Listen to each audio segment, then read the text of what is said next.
crises alérgicas, alteração e destruição da microbiota bacteriana. Nós temos bactérias normais no corpo, né? E às vezes o uso desenfreado desses antibióticos vai destruir essa microbiota bacteriana que é benéfica ao organismo, porque produz até vitaminas, olha só.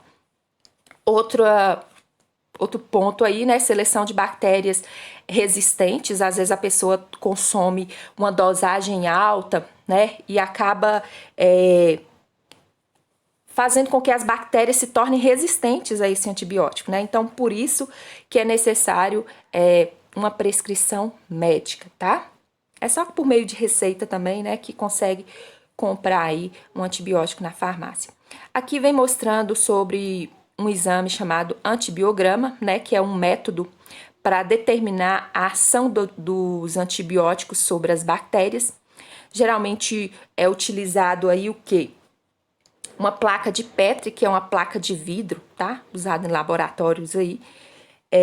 Você coloca uma amostra nessa placa, você vai colocar uma amostragem do material contaminado do paciente.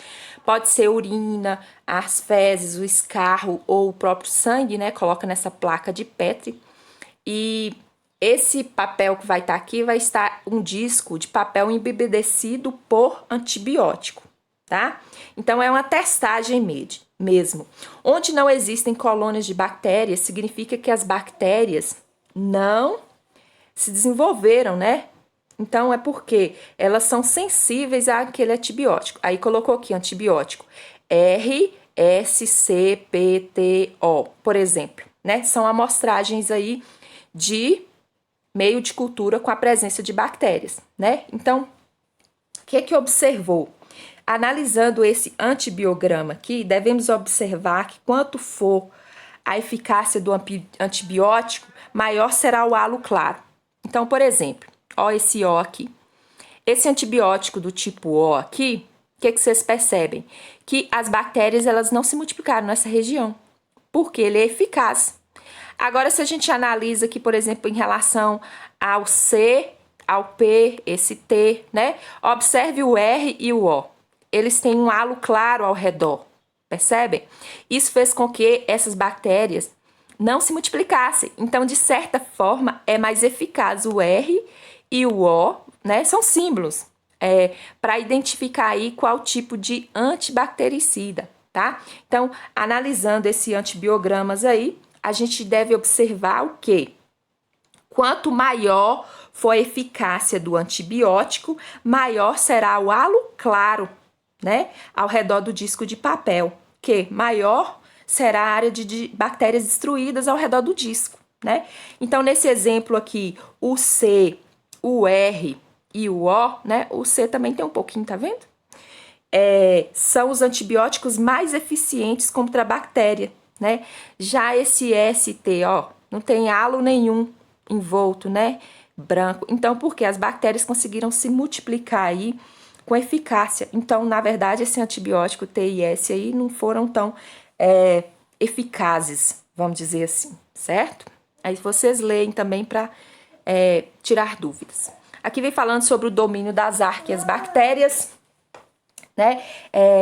Que são aquelas bactérias que vivem em ambientes extremos. Vou mudar a página. Vou voltar aqui e para nossa página que fala sobre isso, né? Elas são extremófilas, pois vivem em locais...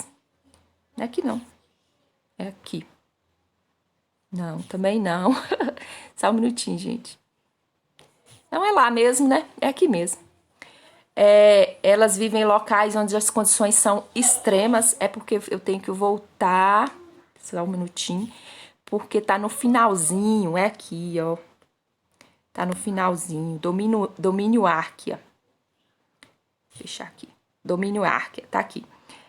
Eles vivem em ambientes, né, extremos, onde as condições de vida não são adversas, ou seja, dificulta a condição de vida. Essas bactérias árqueas, né, elas se reproduzem por bipartição, ou seja, uma divide seu material, né, e se separam, por isso que chama bipartição.